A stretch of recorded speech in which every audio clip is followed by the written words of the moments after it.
O Senhor esteja convosco. Ele está no meio de nós. Proclamação do Evangelho de Jesus Cristo, narrado por São Lucas. Glória a vós, Senhor.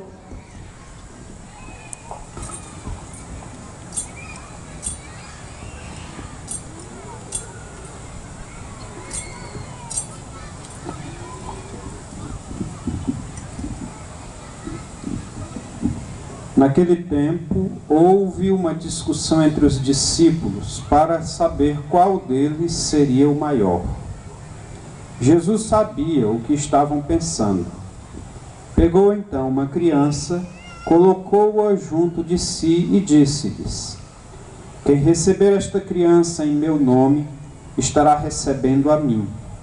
E quem me receber, estará recebendo aquele que me enviou. Pois aquele que entre todos vós for o menor, esse é o maior. João disse a Jesus: Mestre, vimos um homem que expulsa demônios em teu nome, mas nós lhe proibimos porque não anda conosco. Jesus disse: não o proibais, pois quem não está contra vós está a vosso favor. Palavra da salvação. Glória a vós, Senhor. Meus irmãos e irmãs,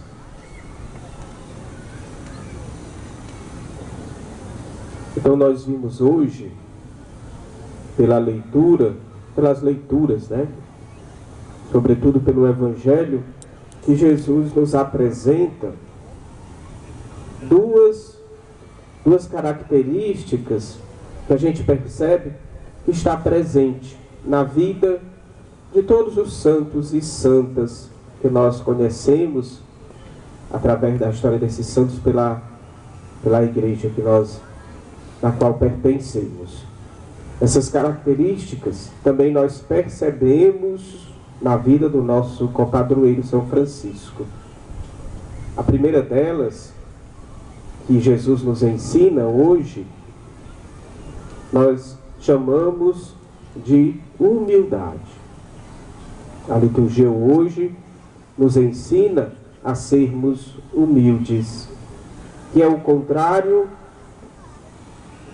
de arrogância, da gente se sentir superior, da gente querer ser mais do que os outros. São Francisco, com sua vida, foi um exemplo fortíssimo disso. Ele buscava muito estar sempre a serviço. Depois da sua conversão, não sei se vocês sabem, mas São Francisco, na sua juventude, era uma pessoa que gostava muito de festa, de tocar em serestas, pelas ruas lá da cidade de Assis. Ele era muito festeiro. Tinha um grupo de amigos que ele gostava muito de se divertir.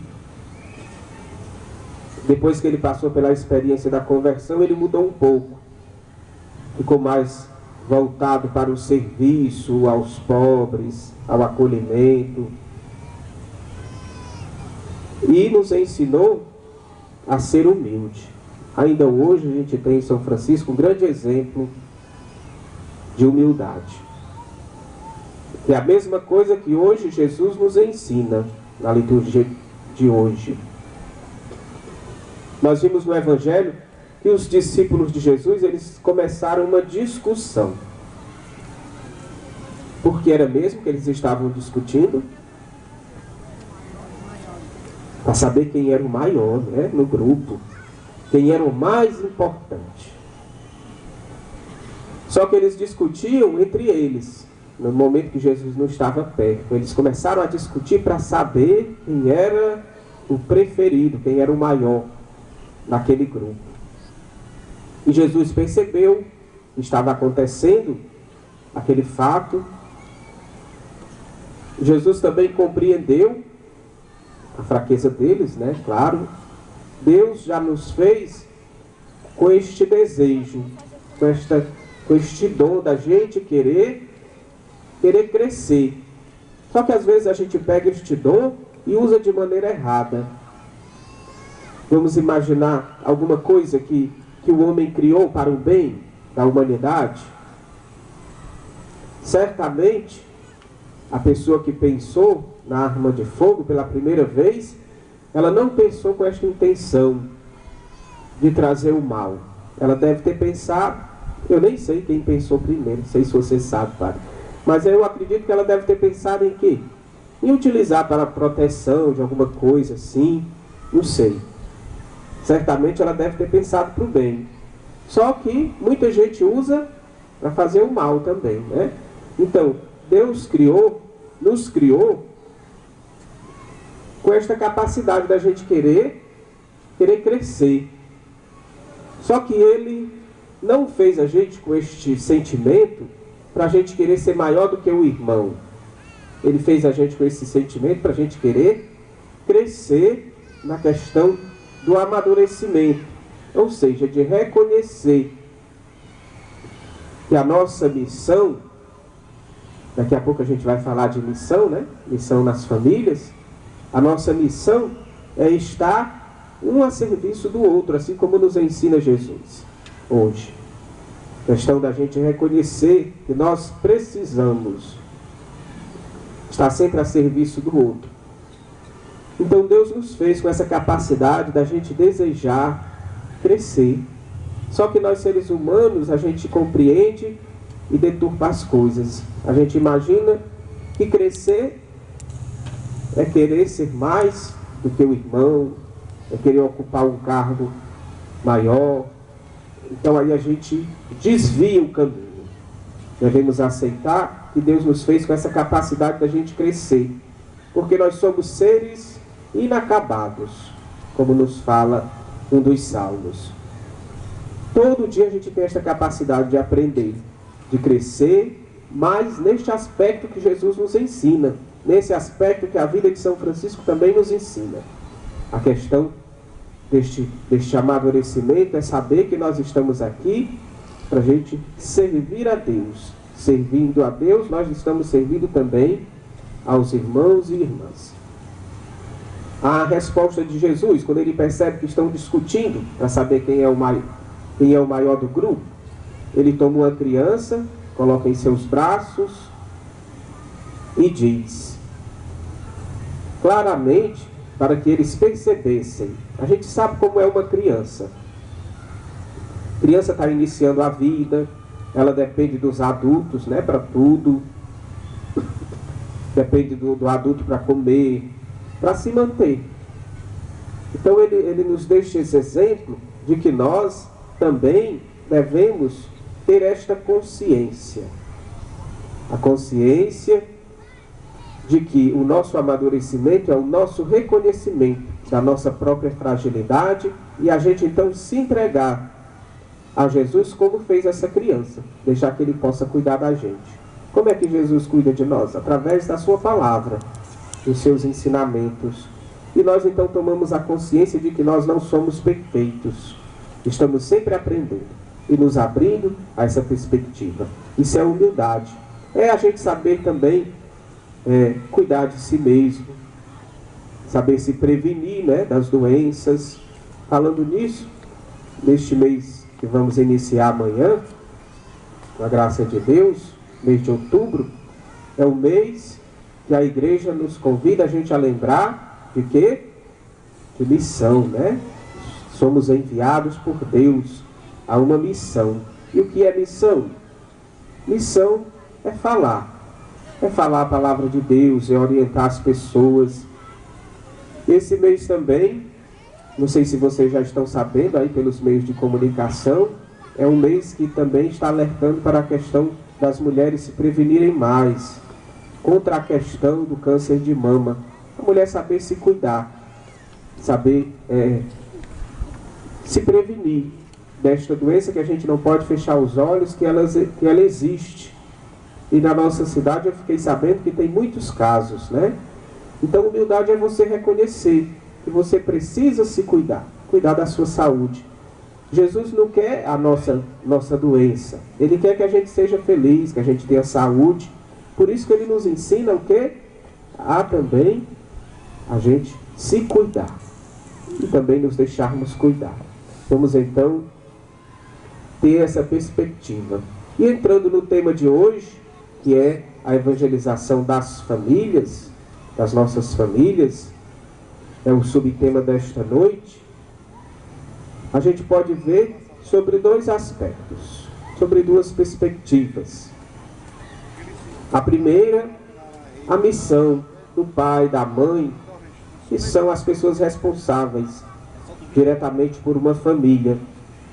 O pai e a mãe procurar se deixar iluminar e perceber como deve fazer para evangelizar a sua família, o seu filho, a sua filha, seus filhos no geral. Hoje, nós não podemos deixar que isso seja esquecido. Jesus nos envia sempre em missão. Seja quem for, nós estamos sendo enviados em missão constantemente pela palavra de Deus, pelo próprio Jesus Cristo. Como evangelizar os filhos dentro de uma família? Os valores a ser cultivados. Da última vez eu já contei um exemplo da minha vida, né? Com a minha falecida vozinha. Então, nós sabemos que o exemplo do pai e da mãe, ele fica muito mais forte na vida dos filhos do que as palavras. Por isso, o pai e a mãe, embora eles tenham o cuidado de estar sempre aconselhando o filho, mas se o filho não vê o pai ou a mãe fazendo aquilo que ele aconselha, ele vai fazer o quê? Vai fazer aquilo que o pai e a mãe falam ou aquilo que o pai e a mãe faz? Ele vai fazer aquilo que o pai e a mãe faz. Às vezes as pessoas chegam para mim e dizem assim: padre, eu não sei o que eu faço para o meu filho ou a minha filha ter uma vida mais engajada na igreja, para ter um gosto de vir à missa ou se engajar em algum grupo de oração, porque eu tenho muito medo, porque ele vive aí no mundo cheio e o mundo oferece muitas oportunidades, muitos convites. Eu não sei o que fazer. Aí eu sempre aconselho ele a procurar a igreja, a procurar essas coisas. Aí dá vontade de eu perguntar. Eu não pergunto para não magoar a pessoa, né? Eu disse: se você tem essa preocupação de ir, porque se você for, eu tenho certeza que o seu filho, ou mais cedo, ou a sua filha, mais cedo ou mais tarde, também vai. Então, nesse primeiro aspecto de evangelizar a família, na questão do pai e mãe, é você perceber que as suas atitudes marcam muito mais a vida do seu filho ou da sua filha do que as suas palavras. Ele vai prestar muito mais atenção naquilo que você faz. E ele também vai querer repetir. Na questão, o outro aspecto, né, de nós que já temos uma caminhada, que já somos engajados, que já temos assim, podemos dizer assim, mais contato. E muitas vezes a nossa família, nem todos os membros da família são engajados, nem têm assim esse contato. E às vezes a gente evangeliza muitas pessoas por fora da nossa casa, pessoas que não são muito próximas de nós, a gente consegue evangelizar. E aqueles da nossa casa, a gente não consegue. Eu aqui falo para vocês que eu não sou, vamos dizer assim, eu não sou a pessoa mais ideal para falar para vocês dessa questão, porque eu nunca consegui evangelizar minha família. Eu tinha até assim um certo trauma, né? Quando eu estava nos vocacionais, que eu participava dos eventos assim lá no Macaraú, eu não conseguia levar minha mãe, meu pai ia assim algumas vezes, eu não conseguia levar meus 2 irmãos, eu ficava meio triste. Eu dizia: meu Deus, como é que eu vou aceitar este serviço de ser missionário se eu não consigo levar nem os próprios membros da minha família? Eu tinha assim um certo trauma, eu tinha assim ficava me perguntando. Mas depois eu vim compreender que é muito mais fácil a gente evangelizar as pessoas de fora do que aqueles que estão dentro da nossa casa, que aqueles que precisam. Também a gente pode aproveitar este momento para refletir sobre isso. Por que será? Aí eu fui pensando. Tem até aquele ditado popular que diz, né, que santo de casa não faz milagre. Parece que os de casa não escutam o nosso convite, não dão atenção àquilo que a gente diz. Mas, se a gente também for por esse mesmo aspecto do nosso exemplo, a gente vai ver que às vezes a nossa evangelização dentro da nossa casa é prejudicada por nós mesmos. Porque lá fora a gente pode evangelizar, tratar todo mundo bem, mas dentro de casa, às vezes, a mãe ou o pai não pode falar nada, assim, um pouquinho, que a gente já solta, né, com a língua desse tamanho, né? Então, para eles, aquilo ali, aquela imagem que a gente constrói lá fora, não tem muita validade, porque ele vê a gente que a gente não se modifica, né? Continua do mesmo jeito, às vezes até piorando. Eu acho que eles só vão dar atenção quando eles perceberem que a nossa evangelização, em primeiro lugar, mudou a nós mesmos. Aí o nosso exemplo, a nossa atitude, aí eles vão perceber, ó, sabe que é verdade? Tá vendo fulano? Depois que ele começou a frequentar, a se engajar na igreja, a ir para um grupo de oração, ele mudou, não está mais rebelde, não briga mais por qualquer coisa, está mais compreensivo. Sabe que eu vou também?